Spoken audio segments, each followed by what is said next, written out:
रायगड, महाराष्ट्रासह देश विदेशातील ताज्या बातम्या पाहण्यासाठी मॅक्स इंडिया लाईव्ह चॅनलला सबस्क्राईब करा आणि बेल आयकॉन दाबायला विसरू नका.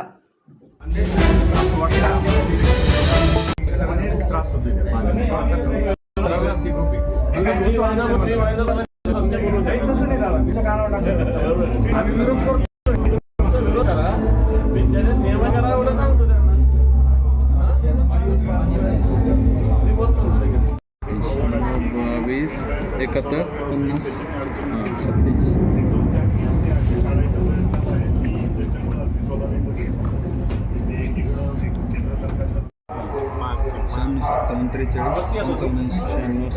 50 27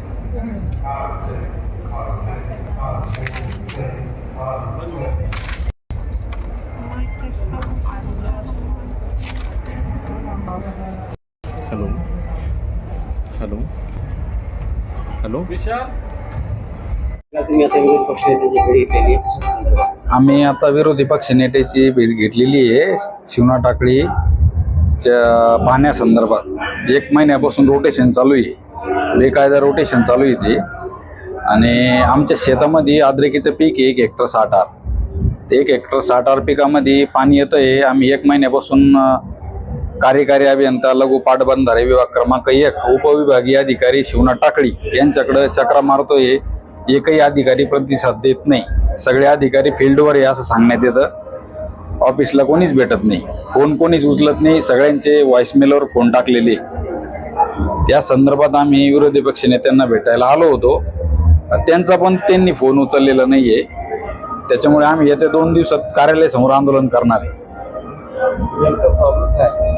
प्रॉब्लेम त्यांनी 1 महिन्यापासून उजव्या कॅनलला पाणी सोडलेलं आहे. ते उजव्या कॅनलला पाणी नियमानं 14 दिवसाचं रोटेशन राहत असतं.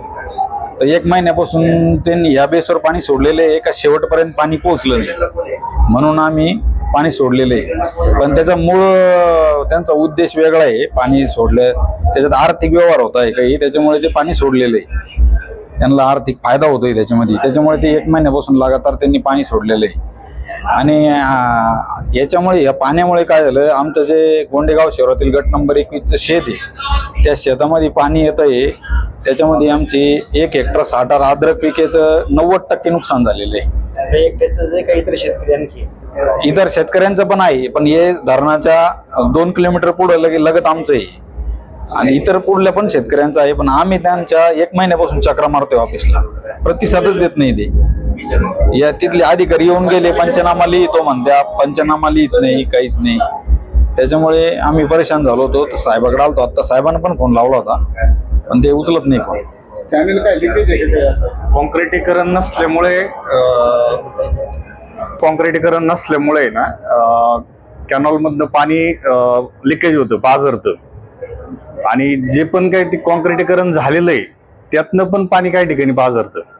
तर एकदम बोगस काम त्यांनी केलेले आहे. आणि वारंवार आम्ही त्यांना मागणी करतोय की यावरती काहीतरी कुठे ठोस पाऊल तुम्ही उचलावं, जेणेकरून शेतकऱ्यांना त्रास झाला नाही पाहिजे. मागील 10 ते 12 वर्षापासून हा प्रॉब्लेम नेहमी असतो. आणि पावसाळ्यात काय करतात, नदी पात्रात न पाणी सोडतात, ओव्हरफ्लोचं जे पाणी असतं ते कॅनॉलला सोडतात, उजव्या कॅनॉलला. तर ते त्यांनी नदी पात्रात सोडायला पाहिजे, जेणेकरून कोणाचे शेतकऱ्यांचे नुकसान होणार नाही. अनिरुद्ध कृष्णराव आहेर, राहणार शिवना टाकळी. आर्थिक व्यवहार करते काय याच्यामध्ये कसं आहे सर, जितके जास्त दिवस पाणी सोडतं खाली तितके जास्त दिवस त्यांना फायदा आहे. आर्थिक व्यवहार म्हणजे कसं, खाली लोक त्यांना पाणी सोडायचे पैसे देतात, म्हणून ते पाणी सोडतात 1 महिना. सगळ्या अधिकाऱ्यांवर आहे, कोणावर आहे, जे पाणी सोडतं, ज्यांना अधिकार आहेत पाणी सोडायचे त्यांच्यावर आहे. नियमानुसार 14 दिवसाचं रोटेशन राहतं. 14 दिवसाच्या रोटेशन मध्ये त्यांनी पाणी बंद केलं पाहिजे. मग 1 महिना का बरं चालू आहे पाणी? 14 दिवस बंद झाल्यानंतर पुन्हा 14 दिवस नंतर सुरू करायला पाहिजे असं असतं नाही. 14 दिवसानंतर पण पुढच्या मागणीनुसार पुढच्या महिन्यात रोटेशन राहतं. पिकाला ताबडतोब पाणी लागत नाही ना. त्यांचं म्हणणं टेल पर्यंत पाणी पोहोचलं नाही. टेल पर्यंत पाणी पोहोचायला पूर्ण कॅनलचं कॉन्क्रीटाईज झालेलं नाही. टेल पर्यंत पाणी पोहोचतच नाही, आतापर्यंत पोहोचलेलं नाही कधीच. असा विषय. काय नाव? वैभव आहेर.